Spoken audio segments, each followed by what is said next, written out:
I joined the fire department in 1957. Back them days, there used to be all farms around here. And now they're all developments. That's life. That's where they are today. My name's Dwayne Jocelyn, but better known as Buzz. I'm probably the oldest active member of the Warwick Fire Department.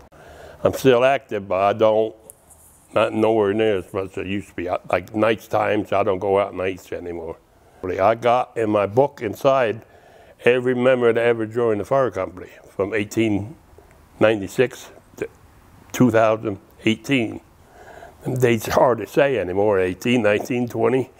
When Warwick Fire Department was organized 150 years ago, we had a ladder truck, usually pulled by horses. And the guy in town had a team of horses, and he used to come down and pull the ladder truck with a team of horses. I got all that stuff in work. I'm retired, so I got time to do this stuff. Give me something to do. The main reason I joined, I guess my father was a member. And it's even like today, I mean, most of your firemen are sons of firemen. And that's how they get involved. And it's in your blood, I guess.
New one? Newer.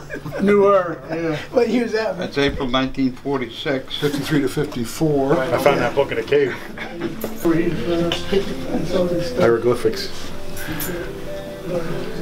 The first fire would have been May 3rd of 1959.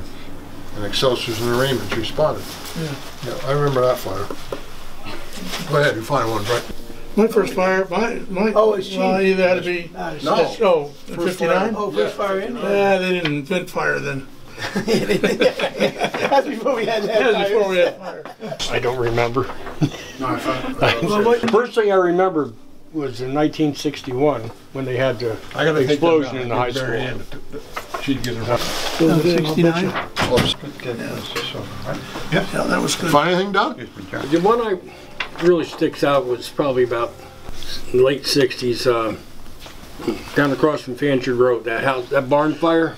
The woman, Otts lived. yeah, where Ott was. Ott family. The woman came out, oh my God, my kids are in the barn, they're in the barn, yeah, they're in the yeah, barn, yeah. because the mother knew they were in there. But they got out of the barn and went home and hid under the bed. Good spot. Me and Tigger were on the deck gun behind the snowbank. Yeah. In April. He got started April, so it was right at, yeah, it was right after that. That was my first one. That was the church. That was my first fire was a big one. Mine's not as far back as theirs. It's close. I remember the church fire only rigs, because I was chief of Greenwood Lake. I had just gotten in as chief of Greenwood Lake when that church burned. When we were assigned to the fire in from Greenwood Lake, and we staged at what is now the CVS parking lot. And I remember telling my crew, stand fast, I'm going to take a walk up to the scene. And as I reached the sidewalk where you could actually see the church, I remember the fireball blowing out the front doors.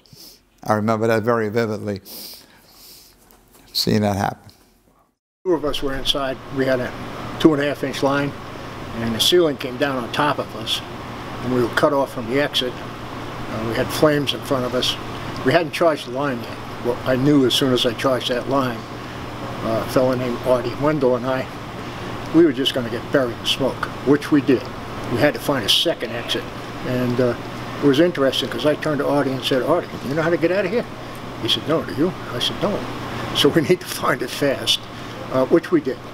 But in the interim, the fellows from our company who had seen us go in thought we were trapped in there. So they made an attempt to rescue us. They weren't real happy, I don't think, when we came around the other side saying, no, we're out, guys. So what was the most outstanding call in your fire career, keeping in mind scene, mutual aid, weather? Lumberyard Yeah, the lumberyard. meets all those qualifications. Yeah. That you're Yeah, that was asking. it, Yes, yeah. the longest, the most involved with mutual aid, but everybody. I missed that one. You're lucky. Yeah. No, I didn't make the lumberyard fire. It's funny, we just talked about it today, but I had just had my first knee replacement done, probably a week or two before that. So I was laid up, and the worst part of missing a structure fire or a major fire like that is to hear the stories and knowing that you weren't there. You know, when you hear old timers, Phil Brady, you know, sitting on a chair pumping off the engine, just phenomenal stuff on that fire. Well command, all the help that came in throughout the county and even across the state line. But it was a fire, and unfortunately I missed it. So the only thing I have is to listen to the great stories. Yo, you know what today was? Today was the lumberyard fire. Today was a lumberyard fire, 4 years ago, right? 2015? Yeah, I think so, yeah. I pumped for 17 hours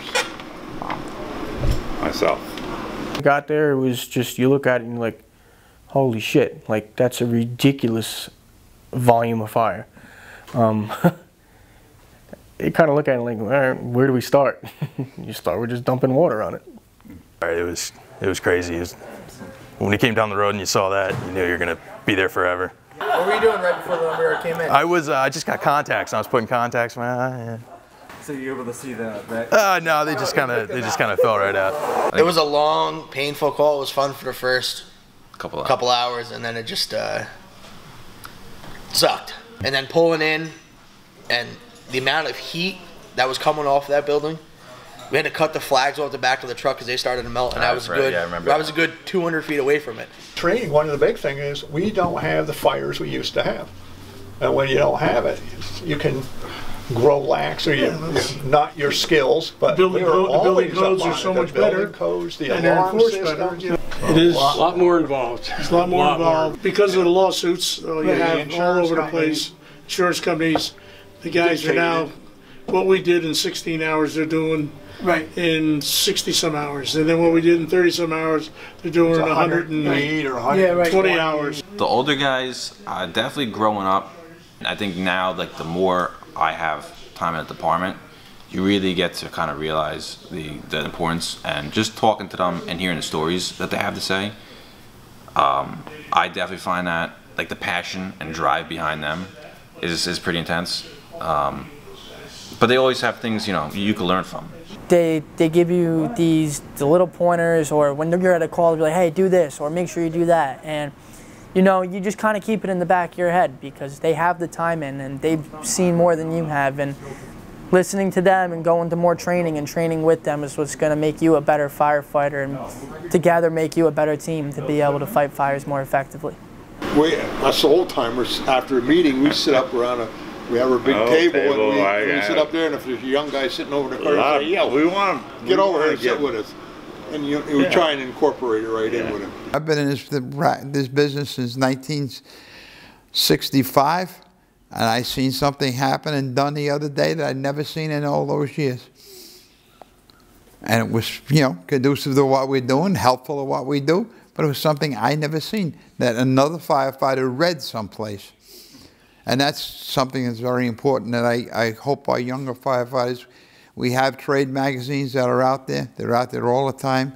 I think there's generally a good relationship here, a lot of respect for the older guys for what they've done, and they'll take a lot of the younger guys under their wings and bring them along. And I think, you know, as an older guy, I guess it makes you proud to look and see how far the younger guys have developed, become officers, leaders within the department. You know, that makes you feel good. I believe the volunteer heart is our community. And without the backing of the community that we have, it doesn't mean anything. You're here to protect your community. And you're kind of, it's ingrained in me to give back. And I grew up with that through Cub Scouts and growing up in this community. I love Warwick. I love our fire department. I love our men and women that serve us and that I serve with. I don't say that I lead them, but I also serve with them. Because without them and without the people, it's nothing. Is the camera on? Take a mic, no. take a mic, take a mic, take a mic. Stop! Ouch! Here, hang on. I'll give you a video. This is how all the videos start. It is hard. You know, you got your full-time job. You got a home life. You got a house, a family, and you got this entire family in this home. So it is a lot, you know, and especially if people have things other than here that are on the side that they go and do. You know, it's hard to juggle it. But the guys that want to be here will be here, and you can tell who they are.